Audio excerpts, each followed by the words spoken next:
हूं आपके साथ प्रीति रघुनंदन। बड़ी खबर के साथ बुलेटिन की शुरुआत करने जा रहे हैं। यूपी के फतेहपुर से अवैध धर्म परिवर्तन से जुड़ी यह खबर आ रही है। न्यूज 18 के अजीत सिंह की खबर है। फतेहपुर से एक दिन पहले गिरफ्तार किए गए नेपाली मौलाना हाफिज फिरोज आलम पर पुलिस ने अवैध धर्मांतरण की धाराओं में केस दर्ज किया है।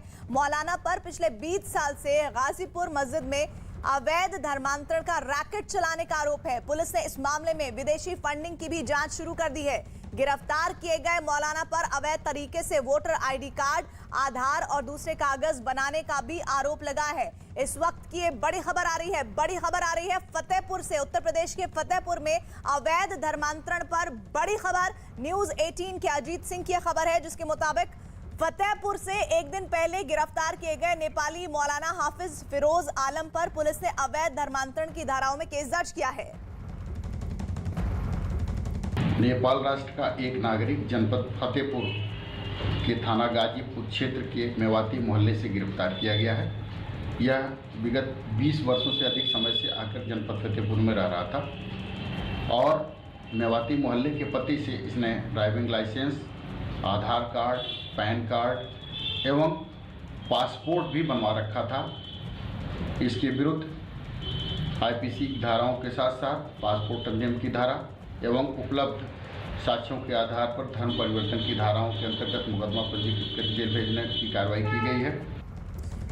बेहद गंभीर और संवेदनशील ये मामला है। हमारे साथ हमारे सहयोगी अजीत इस खबर पर जुड़ रहे हैं। अजीत, पुलिस ने किन किन धाराओं को चुना है इस शख्स के खिलाफ और इसके आधार क्या बनी है बातें, उसके बारे में बताइए। देखिए, बिल्कुल प्रीति, 15 सालों से अपनी पहचान छुपाकर ये जो मौलाना था ये वहां पर रहता था और बाकायदा धर्मांतरण की शिक्षा देता था, जिसकी शिकायत जो सदस्य हैं अब्दुल मजीद उन्होंने पुलिस से की थी। तो पहले इसके खिलाफ ये कहा गया कि इसकी वोटर आईडी नहीं है और जो तथ्य हैं वो छुपा कर रखता, तो धोखाधड़ी का आरोप दर्ज किया गया था और पुलिस ने फिर उसे हिरासत में ले लिया और फिर गिरफ्तार कर लिया। लेकिन जब इस पूरे मसले की जाँच की गई तो ये एक बहुत बड़ा खुलासा खुलकर प्रीति सामने आया, जिसमें पता चला कि ये 20 सालों से ये धर्मांतरण का पूरा जो रैकेट है उसको चला रहा था। जो मौलाना एक तरीके से कहा जाए अवैध धर्मांतरण की जो पाठशाला उसको चला रहा था। फिर इनके पास से जो दस्तावेज मिले, जो कागजात मिले, पुलिस ने उसको जब्त किया और उसके बाद आज पुलिस ने उस पूरे मामले में जब पूरी जांच पड़ताल हो गई प्रीति, तो उसमें अवैध धर्मांतरण की जो धारा होती है, क्योंकि उत्तर प्रदेश में धर्मांतरण कराना कानूनन जुर्म है। उत्तर प्रदेश सरकार की तरफ से धर्मांतरण को लेकर कानून बनाया जा चुका है। तो आप बगैर जो है सरकार की परमिशन के, लोकल जिलाधिकारी और मजिस्ट्रेट के परमिशन के आप धर्मांतरण नहीं करा सकते। लेकिन ये अवैध धर्मांतरण की पाठशाला 15 से 20 सालों से चला रहा था।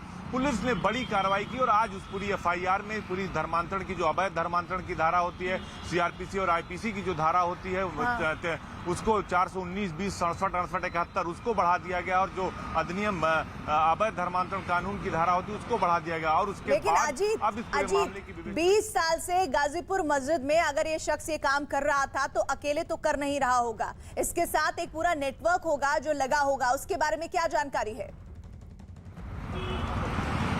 देखिए, बिल्कुल फतेहपुर का ये गाजीपुर कस्बा है और ये कहा जा रहा है कि ये इस मौलाना का जो कांटेक्ट है दूसरे जो आसपास के मौलाना, चूंकि उधर बहुत धर्मांतरण के केस आए, अगर आप देखें तो रामपुर से लेकर मुरादाबाद से लेकर कानपुर से लेकर कई सारे धर्मांतरण के केस आए, तो पूरे उसके नेक्सस को खंगाल रही। क्योंकि आपको पता याद होगा कि यूपी एटीएफ ने सबसे पहली गिरफ्तारी मौलाना उमर की थी और कासिम जहांगीर की थी, जिसके बाद धर्मांतरण का बहुत बड़ा खुलासा हुआ। फिर कानपुर के चकेरी इलाके में छापेमारी हुई और अब मौलाना कलीम की गिरफ्तारी हुई। तो अब इन सबको लेकर ये पुलिस जांच कर रही थी, क्या ये उसी गैंग का सदस्य था जो पहले से मौलाना उमर गौतम और मौलाना कासिम मैं आपको यहाँ पर रोक रही हूँ। बीजेपी नेता अनिला सिंह जी हमारे साथ जुड़ गई हैं। अनिला जी, क्या ये गिरफ्तारी धर्मांतरण के मामले में जो हुई है, जो पहले गिरफ्तारियां हुई हैं उनसे जोड़कर ही हुई है या फिर ये अलग मामला है?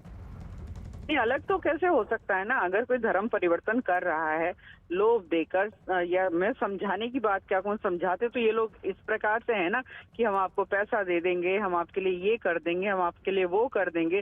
दुनिया भर का डरा कर, धमका कर, पैसा देकर, लोभ देकर, क्या ये तरीका होता है इनके इस्लाम में धर्म परिवर्तन करवाने का? ये जिहाद चलाकर छोड़ा हुआ है इन्होंने। ये तो योगी सरकार है कि ऐसे लोगों को पकड़ रहे हैं। सख्त कानून आ चुका है और हद तो हो गई है ना। अब देखिए, अब IAS अधिकारी भी हैं, वो भी तकरीर देते हैं, मौलाना मौलवी भी ये करते हैं, पर इनके जो दिन है ना, ये बिल्कुल उल्टी गिनती शुरू हो गई है। ये इस तरीके से कौन सा तरीका होता है कि आप जो है आम आदमी को बहलाकर फुसलाकर आप उनका धर्म परिवर्तन कराएंगे? इनको ना डर है ना इनको शर्म है।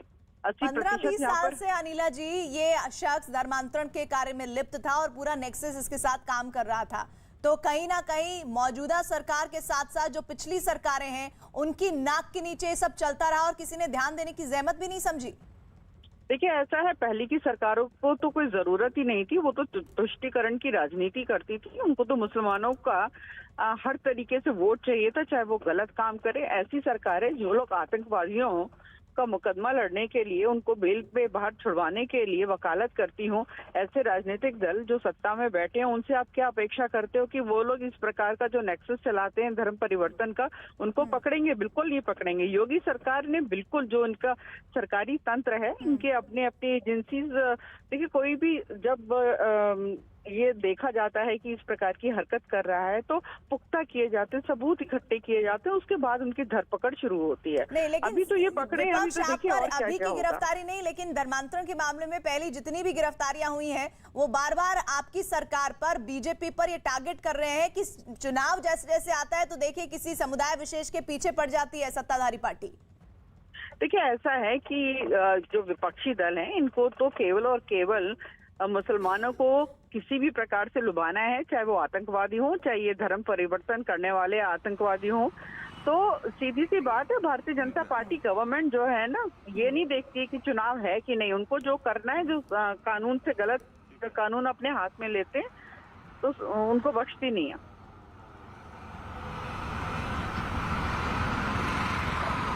देखिए, बिल्कुल अनिला जी, मैं अजीत बोल रहा हूं लखनऊ से, न्यूज 18 से। एक सवाल मेरा आपसे कि उमर गौतम की गिरफ्तारी के बाद लगातार ATS और यूपी पुलिस कार्रवाई कर रही थी, लेकिन अब जो ये मौलाना हाफिज है, इसके भी कनेक्शन उमर गौतम से है, तो सरकार लगातार कार्रवाई कर रही है, उसके बावजूद धर्मांतरण के केस भी उतनी ही रफ्तार से आ रहे हैं। क्या डर नहीं है इन लोगों में? बिल्कुल डर नहीं है। आप देखिए ना, इन लोगों को तो लगता है ना कि भाई क्या है, इन सब ये सब करते रहो, जिहाद है इनके लिए। तो ये तो जिहाद है, गजवाए हिंद का जो ये मिशन लेकर चल रहे हैं, उसके सिपाही बनते हैं। अगर इसमें इनको जान भी गंवानी ही पड़ेगी तो ये सोचेंगे कि अल्लाह मियाँ जो है इनको जन्नत देगा। जब यहाँ पर मौलाना मौलवी IAS सब इसी चीज में लगे हुए हैं, तो इनकी जानबूझ के मुसलमानों को टारगेट किया जाता है। अनिला जी, जी क्या करें आप? विपक्ष ये कह रहा है कि मुसलमानों को जानबूझकर टारगेट किया जा रहा है। विपक्ष कान खोलकर सुन ले। अगर इस प्रकार के लोग जो लोभ देकर, लालच देकर, डराकर, धमकाकर धर्म परिवर्तन करते हैं, उनको हम पकड़ेंगे। एक बार नहीं, 100 बार पकड़ेंगे, 1000 लोगों को पकड़ेंगे। ये चिल्लाते रहे चुनाव चुनाव चुनाव, हम वो करके देंगे। जो गलत है उनको पकड़ेंगे, जो सही है उनके साथ खड़े होंगे। अनिला जी, शुक्रिया हमारे साथ जुड़ने के लिए। और इस बीच गाजीपुर बड़ी मस्जिद कमेटी के सदस्य अब्दुल मजीद खान ने आरोपी मौलाना पर 15 साल से पहचान छिपाकर धर्मांतरण का रैकेट चलाने का आरोप लगाया। कहीं से घूमते घामते यहाँ आ गए, इनको रख दिया गया। तो मस्जिद में इमामत करते रहे, बच्चों को पढ़ाते रहे। 14-15 साल करीब हो गए। इसको 2 साल पहले यहाँ से निकाल दिया गया। इसलिए निकाल दिया गया कि ये गलत शिक्षा बच्चों को देने लगा और ये भी कहने लगा कि आप पढ़ाई लड़कियों को लाइए, अन्य कास्ट की लड़कियों को, उसमें पैसा भी मिलेगा, मजा भी आएगा। इस तरह से इसने जो है भड़काऊ दंगे दिए। यहाँ तक कि एक ब्राह्मण की लड़की को किसी ने भगा करके लाए और उसका निकाह भी इसने करा दिया। अजीत, अभी हम गाजीपुर बड़ी मस्जिद कमेटी के सदस्य अब्दुल मजीद खान को सुन रहे थे, जो शिकायत करता है इस मामले में। वो तो बेहद गंभीर इस शख्स पर आरोप लगा रहे हैं मौलाना पर। वो कह रहे हैं किस तरह से ब्राह्मण लड़कियों को लाया जाता था और इस तरह की वो तकरीर देते थे जो एक वर्ग विशेष के बेहद खिलाफ जाती थी। देखिए, बिल्कुल प्रीति, मैं उसी बात पर आता हूं जो आप कह रहे हैं कि उनके आरोप बिल्कुल सही है। अभी मेरे पास जो खबर आई, उस खबर के मुताबिक वहां फतेहपुर में एक स्कूल है, नूरुल दहा, वो high school English medium school है, वहां कलमा पढ़ाया जाता था। और ये वही स्कूल है, प्रीति, याद दिला दूं, जहां मौलाना उमर गौतम, जिसको सबसे पहले एटीएफ ने पकड़ा था, वहां जाता था और तकरीरें करता था, लोगों का ब्रेन वॉश करके धर्म परिवर्तन कराता था। और उसी स्कूल में मौलाना हाफिज जो जिसको गिरफ्तार किया गया वो भी जाता था। और वहां की टीचर ने 2 महीने पहले वहां के प्रबंधक के खिलाफ FIR भी कराया था, लेकिन उसमें कोई गिरफ्तारी नहीं हो सकी उमर गौतम के अलावा। तो नूरुल दुहा जो स्कूल है, वहां पर हाई स्कूल इंग्लिश मीडियम में अगर आप वहां कलमा पढ़ा रहे हैं, ब्रेन वॉश कर रहे हैं, सवर्ण लोगों को टारगेट कर रहे हैं, तो एक सोची समझी साजिश का हिस्सा। और अब ये बात साफ हो चुकी है कि विदेशी उमर फंडिंग की भी जांच इसमें हो रही है। इसमें कोई अपडेट आता है तो मैं आपका रुख दोबारा करूंगी। इधर प्रधानमंत्री मोदी से पंजाब के मुख्यमंत्री चरणजीत सिंह चन्नी की मुलाकात जारी है और इस दौरान चन्नी कृषि कानूनों को वापस लेने और धान की खरीद 1 अक्टूबर से करने की बात कर रहे हैं। साथ ही करतारपुर कॉरिडोर को फिर से खोलने पर भी चर्चा करेंगे। इस तरह की जानकारियां लगातार मिल रही है, लेकिन अभी काफी देर हो गई है। ये बैठक जारी है प्रधानमंत्री और चरणजीत सिंह चन्नी के बीच, जिसमें जानकारी मिल रही है कि धान की खरीद को लेकर 1 अक्टूबर से जारी होनी थी, उस पर वो बातचीत करेंगे। साथ ही कृषि कानूनों को किस तरह से वापस लिया जाए उस पर वो बात कर सकते हैं और करतारपुर कॉरिडोर को खोलने पर भी वो अपनी बात रख सकते हैं। और इसके अलावा मुख्यमंत्री चरणजीत सिंह चन्नी की सोनिया गांधी और राहुल गांधी से भी मुलाकात होनी है। पंजाब के सियासी हालात पर चर्चा होनी है। खबर है कि वो कांग्रेस नेतृत्व के साथ सिद्धू की मांगों पर भी चर्चा कर सकते हैं। पंजाब DGP और एडवोकेट जनरल के बारे में आलाकमान की सलाह पर ही अंतिम फैसला होगा। यानी कि चन्नी और सिद्धू, चाहे इनके सूत्र कितने भी पुख्ता तौर पर ये कह दें, अरुण हमारे साथ जुड़ गए हैं। अरुण, सिद्धू और चन्नी के सूत्र कितने भी पुख्ता तरीके से कह दें कि सब कुछ सही हो गया है, विवाद सुलझ गया है, लेकिन ऐसा कतई नहीं है। अंतिम फैसला आलाकमान को ही लेना है। देखिए, विवाद सुलझ गया है, ये पिछले 6 महीने से कांग्रेस पार्टी दावा लगातार कर रही है, लेकिन विवाद सुलझता नहीं और ज़्यादा उलझ जाता है। एक समस्या से पंजाब की कांग्रेस निकलती है, दूसरी समस्या उसके सामने मुंह बाए खड़ी रहती है। आप अमरिंदर सिंह को पार्टी से निकलने के लिए, पार्टी छोड़ने के लिए मजबूर होना पड़ा, उनको मुख्यमंत्री पद से हटाया गया। नवजोत सिंह सिद्धू को अध्यक्ष बनाने को लेकर कितना विवाद हुआ, आखिर में उनको अध्यक्ष बनाया गया। जब वो अध्यक्ष बन गए तो उन्होंने इस्तीफा दे दिया और चरणजीत सिंह चन्नी जो सूबे के मुख्यमंत्री बने, उनसे मतभेद हो गए उनके, चाहे वो एडवोकेट जनरल की नियुक्ति हो, DGP की नियुक्ति हो, या फिर और जो विषय हो, सरकार में मंत्रियों को शपथ दिलाने की बात हो, कैबिनेट में रखने की बात हो, या फिर उनको विभाग बांटने की बात हो। तो कई मुद्दों पर विरोध है नवजोत सिंह सिद्धू का चरणजीत सिंह चन्नी से। चूंकि चरणजीत सिंह चन्नी को राहुल गांधी का वरदहस्त प्राप्त है, राहुल गांधी ने जब विभागों का बंटवारा किया था, कैबिनेट के चेहरे तय किए थे, तो चन्नी को बुलाया था। उस वक्त नवजोत सिद्धू को नहीं बुलाया था। यानी सिद्धू को ये कहा गया कि आप सरकार में दखलंदाजी ज़्यादा नहीं कर सकते, आप पार्टी चलाइए और चन्नी सरकार चलाएंगे। और चन्नी उसी कदर फैसले ले रहे थे। लेकिन जब नवजोत सिंह सिद्धू ने इस्तीफा दे दिया, उसके बाद जाहिर सी बात है कि कोऑर्डिनेशन कमेटी अगर बनेगी जिसमें सिद्धू चन्नी दोनों होंगे, तो संगठन और सत्ता दोनों साथ मिलकर आगे बढ़े। और किसी लेकिन अरुण, दिक्कत तो ये है कि जो कोऑर्डिनेशन कमेटी बनेगी उसमें हरीश रावत भी होंगे और उसमें अंबिका सोनी भी होंगे, तो वो भी देखना पड़ेगा कि कैसे एग्जीक्यूशन होता है इस कोऑर्डिनेशन कमेटी में। एक तरफ कैप्टन अमरिंदर सिंह ने कांग्रेस छोड़ने का ऐलान किया है, वहीं पंजाब कांग्रेस के प्रभारी हरीश रावत ने कैप्टन पर आरोपों की झड़ी लगा दी है। हरीश रावत ने आरोप लगाया कि अमरिंदर कुछ लोगों के उकसावे में आकर इस तरह के कदम उठा रहे हैं। हरीश रावत ने गृह मंत्री अमित शाह से अमरिंदर सिंह की मुलाकात पर भी सवाल खड़े किए। उनकी वो जो ह्यूमिलेशन की थ्योरी को आगे बढ़ाकर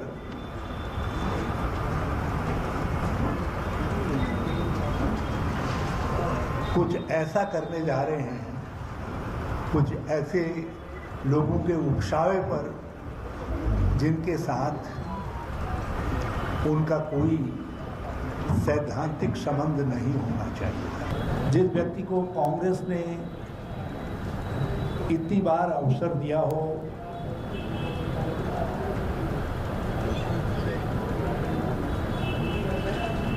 ऐसे चुनौतीपूर्ण समय में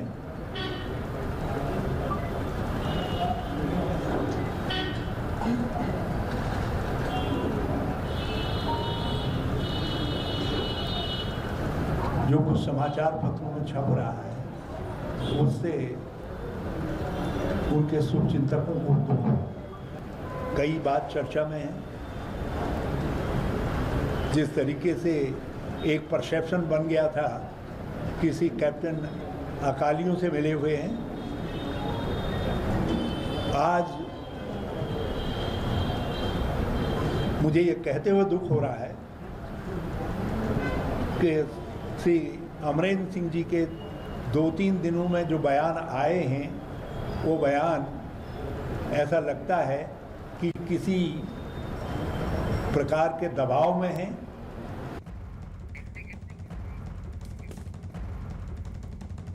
और हरीश रावत के आरोपों पर कैप्टन अमरिंदर सिंह ने भी पलटवार किया। कैप्टन ने बयान जारी करते हुए हरीश रावत के आरोपों को खारिज किया और दावा किया कि पंजाब में कांग्रेस बैकफुट पर है। कैप्टन ने कहा कि मैं पिछले कुछ दिनों से इसलिए चुप था क्योंकि मैं कांग्रेस के प्रति वफादार था। कैप्टन ने कहा कि उनके सबसे बड़े आलोचक भी उनकी धर्मनिरपेक्ष साख पर सवाल नहीं उठा सकते। ऐसे में हरीश रावत से पूछा जाना चाहिए कि उन्होंने पार्टी को गुमराह क्यों किया। कैप्टन ने यह भी सवाल किया कि सिद्धू की कांग्रेस पर ऐसी क्या पकड़ है जो उन्हें तानाशाही करने की इजाजत दी जा रही है।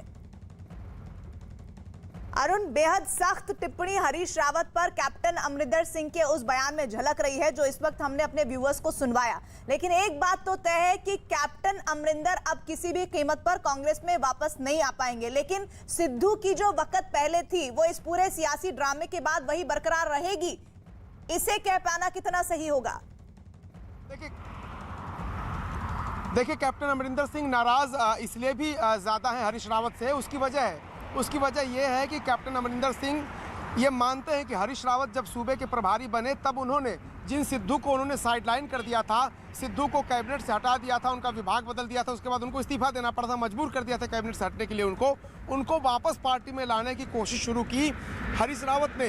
हरीश रावत उनके घर गए, लंच करने गए, फिर उनको कैप्टन के घर लेके आए। तो कहीं ना कहीं कैप्टन अमरिंदर सिंह को ये लगता है कि हरीश रावत ही वो व्यक्ति हैं जिन्होंने नवजोत सिंह सिद्धू जो हाशिए पर पड़ गए थे कांग्रेस में पंजाब में, उनको मुख्य धारा में लाकर उनके खिलाफ खड़ा किया। और इसलिए वो पहले नहीं बोलते थे, वो प्रभारी हैं। लेकिन आज जब हरीश रावत ने अपना मुंह खोला, बयान दिया, तो कैप्टन ने भी जवाब देने में देर नहीं की।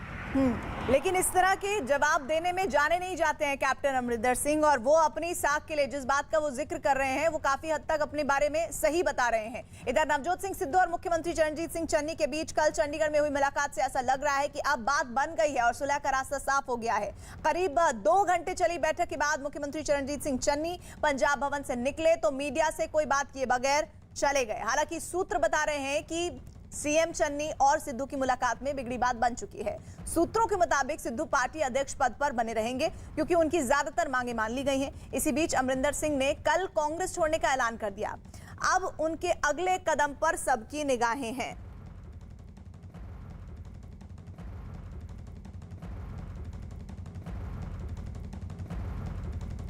और ये सीधे लाइव तस्वीरें हो रही हैं, लगातार जानकारियां मिल रही हैं। और ये देखिए, ये पहली एक्सक्लूसिव तस्वीर पंजाब के मुख्यमंत्री चरणजीत सिंह चन्नी और प्रधानमंत्री मोदी की एक खुशनुमा माहौल में ये बातचीत ऐसा लग रहा है हो रही है क्योंकि दोनों के चेहरों पर मुस्कुराहट। पहली बार पंजाब के मुख्यमंत्री चरणजीत सिंह चन्नी पंजाब के मुखिया होने के नाते प्रधानमंत्री से मिलने पहुंचे हैं और अलग अलग तरह के मुद्दे जो लगातार जानकारी में हमें मिल रहे हैं उसके बारे में भी हम आपको बता रहे हैं कि धान की खरीद को लेकर 1 अक्टूबर से जो खरीद शुरू होनी थी उस पर वो बात करने वाले थे। इस तरह की जानकारियां मिल रही हैं, बात हुई ना हुई उस पर ये मुलाकात खत्म हो गई। और उसके बाद देखिए पहली तस्वीर सामने आई है, पीएम आवास से निकल गए हैं चीफ मिनिस्टर चन्नी, जहां कहा जा रहा था कि वो प्रेस कॉन्फ्रेंस करेंगे, बात करेंगे मीडिया से, लेकिन मीडिया से कोई बात अरुण हुई नहीं और ये तस्वीर आ गई है सामने। देखिए प्रधानमंत्री से पहली बार मिल रहे हैं पंजाब के मुख्यमंत्री। जाहिर सी बात है पिछले दिनों जिस तरह से कैप्टन अमरिंदर सिंह ने सरहदी सूबे की सुरक्षा से जुड़ी चिंताओं को सार्वजनिक किया था, उजागर किया था, एनएसए से मुलाकात की थी, गृह मंत्री से मुलाकात की थी, कहीं ना कहीं चरणजीत सिंह चन्नी भी इस पूरे इलाके की सुरक्षा से संबंधित बात कर रहे होंगे। यहाँ के किसानों की समस्याओं से बात करेंगे, धान की खरीद को लेकर के बात करेंगे, कृषि सुधार कानूनों को लेकर बात करेंगे, किसान आंदोलन को लेकर बात करेंगे। आप पूरे पंजाब में कहीं जाइए, किसान आंदोलन यहाँ पर देश के बाकी हिस्सों से ज़्यादा नज़र आता है आपको। यहाँ पर जितने नेशनल हाईवे पर हैं वो टोल फ्री हैं, वहाँ पर किसान बैठे हुए हैं, लोग अपनी गाड़ियों में काला झंडा लगा करके चलते हैं। शाम को हर चौराहे पर लोग भजन कीर्तन के जरिए कृषि सुधार कानूनों का विरोध करते हैं। तो जाहिर सी बात है इन सारी बातों को, इन सारे सेंटिमेंट्स को प्रधानमंत्री से उन्होंने शेयर किया होगा और हस्तक्षेप की मांग की होगी। 2 तस्वीरें दिखाई हमने, एक और तस्वीर आ गई है अरुण और ये तस्वीरें लगातार हम आपको दिखा भी रहे हैं। चन्नी की मुलाकात हो गई है और वो कुछ प्रेस कॉन्फ्रेंस करने वाले है, मीडिया को भी हाथ जोड़ रहे हैं और अब देखिए क्या बोलते हैं। उनकी चेहरे पर जो मुस्कुराहट है, ऐसा लग रहा है कि काफी पॉजिटिव बातचीत उनकी प्रधानमंत्री मोदी से हुई है। पीएम आवास से निकले हैं चन्नी। अब इंतजार है कि इस मुलाकात में जो लब्बो लुबाब मुलाकात का था वो क्या रहा, उस पर वो रोशनी डालने वाले हैं। पीएम से मुलाकात खत्म हुई है चरणजीत सिंह चन्नी की। जी सुनिए।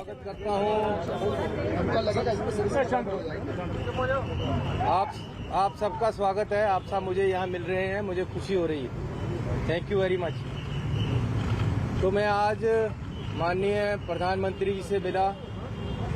मुख्यमंत्री बनने के बाद पहली बार ये कर्टसी कॉल थी, जो एक औपचारिकता भी है कि मुख्यमंत्री का ओहदा संभालने के बाद प्रधानमंत्री जी से मिले। तो उनसे मिलकर लंबी बातचीत हुई है और अच्छे माहौल में हुई है। तो मैंने उनको अभी, क्योंकि फर्स्ट मीटिंग थी, कोई एजेंडा नहीं था, एक मिलने का ही एजेंडा था, एक कर्टसी कॉल थी, लेकिन फिर भी मैंने 3 बातें उनके समक्ष रखी हैं, जिसमें एक तो करंट इशू है कि पंजाब में प्रोक्योरमेंट का सीजन शुरू हो रहा है। उसमें पहले जो प्रोक्योरमेंट है वो 1 से शुरू होती है, 1 अक्टूबर से, लेकिन इस बार केंद्र सरकार ने उसको 10 अक्टूबर से कर दिया है। आज तक कभी भी पोस्टपोन नहीं हुई है, प्रीपोन तो हुई है पिछले 50-70 सालों में। तो मैंने उनको रिक्वेस्ट की है कि आप इसको अभी शुरू करवाएं। तो उन्होंने मुझे विश्वास दिलाया कि मैं बात करके इसका हल करूंगा। दूसरा, पंजाब खेती प्रधान सूबा है, एग्रीकल्चर हमारी मेन इनकम है, सोर्स ऑफ लिविंग है। तो मैंने उनको कहा है कि जो ये 3 बिल का झगड़ा है इसको ख़त्म करो। उन्होंने मेरी बात बड़े ध्यान से सुनी है और मुझे कहा है कि वो भी इसका कोई हल ढूंढना चाहते हैं और इस दिशा में चल रहे हैं। किसानों से मैंने उनको डायलॉग शुरू करने की बात की है, जो पिछले समय से टूटा हुआ है, क्योंकि डायलॉग से ही बात हल होगी। तो मैंने उनको कहा है कि ये 3 बिल इनको ख़त्म होना चाहिए और मैंने अपने इस संबंध में विषय में बात रखी है कि पंजाब की इकॉनमी खेती पे संबंधित है, खेती से चलती है।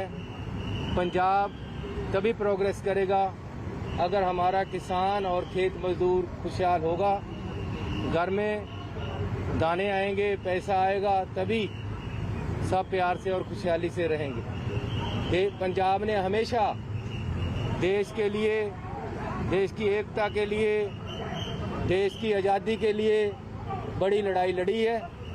इसलिए पंजाब को ऐसे मामलों से दूर रखना चाहिए और ये मसला है जो जल्दी हल होना चाहिए। तीसरा जो मैंने उनसे बात कही है कि पाकिस्तान और इंडिया कॉरिडोर जो बना है, जहाँ से गुरुद्वार को जाया जाता है, उसके लिए मैंने कहा है कि कोविड की वजह से बंद हो गया है, उसको तुरंत खोल दिया जाए ताकि श्रद्धालु हैं जो वो श्रद्धा से वहां जाकर अपनी श्रद्धा सोन भेंट कर सकें। सो ये 3 बातें जो मेन थी जो मैंने उनसे रखी है। इसके अलावा कुछ ऑर्गेनिक खेती पे भी बात हुई है। तो एक अच्छे माहौल में बातें हुई हैं। उसके लिए जैसे एक सीएम से बात होनी चाहिए, प्राइम मिनिस्टर की, एक अच्छा माहौल और अच्छा प्यार होना चाहिए, वो उन्होंने मुझे दिया है। I am thankful to him और मैं आप सब का भी धन्यवाद करता हूँ।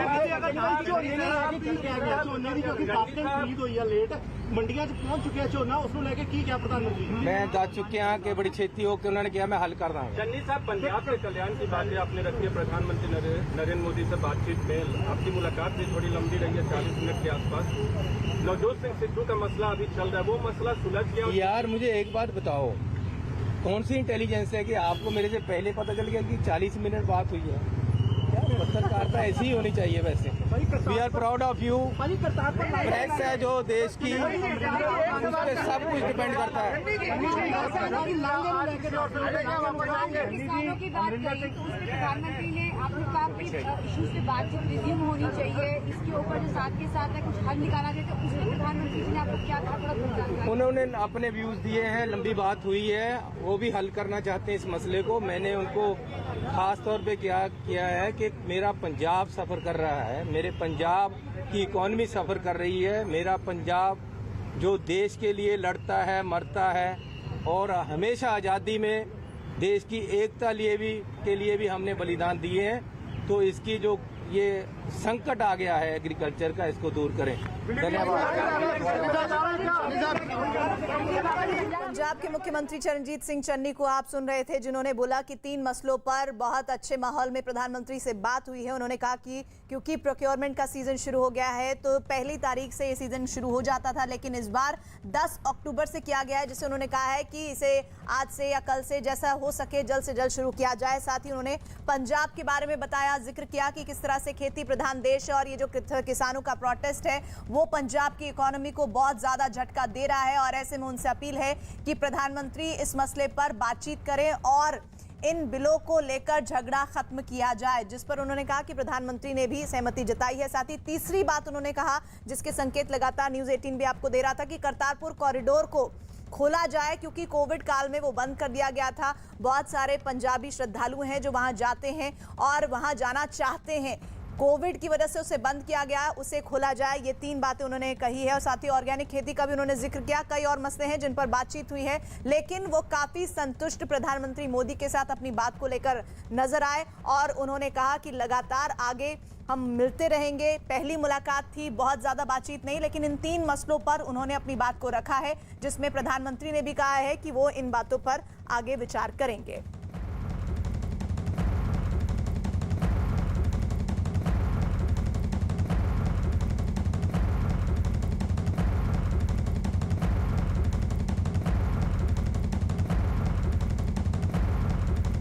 और इन सब के बीच सबकी नजर इस बात पर है कि अमरिंदर सिंह अब कौन सा दाव चलने वाले हैं। न्यूज़ 18 के पंकज कपाई की खबर है कि कैप्टन अमरिंदर सिंह अपनी नई पार्टी बना सकते हैं। अगले 15 दिन में कैप्टन बड़ा फैसला ले सकते हैं। कैप्टन के करीबियों के हवाले से खबर है कि अमरिंदर सिंह बीजेपी में शामिल होने के बजाय नई पार्टी बना सकते हैं। बताया जा रहा है कि अमरिंदर सिंह नई पार्टी बनाने को लेकर अपने करीबियों से सलाह मशवरा कर रहे हैं। वो खबर भी आनी बाकी है कि कांग्रेस के कुछ विधायक और नेता कौन हैं जो कैप्टन के साथ आ सकते हैं। इसके अलावा कैप्टन अमरिंदर सिंह आने वाले दिनों में किसान नेताओं से मुलाकात कर सकते हैं। तो लोग पहला भी क्या है, Sidhu is not the right man for Punjab, and अगर वो लड़ेगा, जहाँ से भी लड़ेगा, मैं उसको नहीं जीतने दूँगा। सिद्धू का काम है पार्टी चलाना, चरणजीत चन्नी का काम है गवर्नमेंट चलाना, और गवर्नमेंट चलाने को इंटरफेरेंस कभी नहीं होती। मैंने अपने टाइम में 2 बार गवर्नमेंट चलाई है, 3 बार मैं पीसीसी प्रेसिडेंट रहा हूँ। एक दूसरे से बात करते हैं, लेकिन फाइनल डिसीजन है चरणजीत चन्नी का, जो चीफ मिनिस्टर है, नॉट सिद्धू।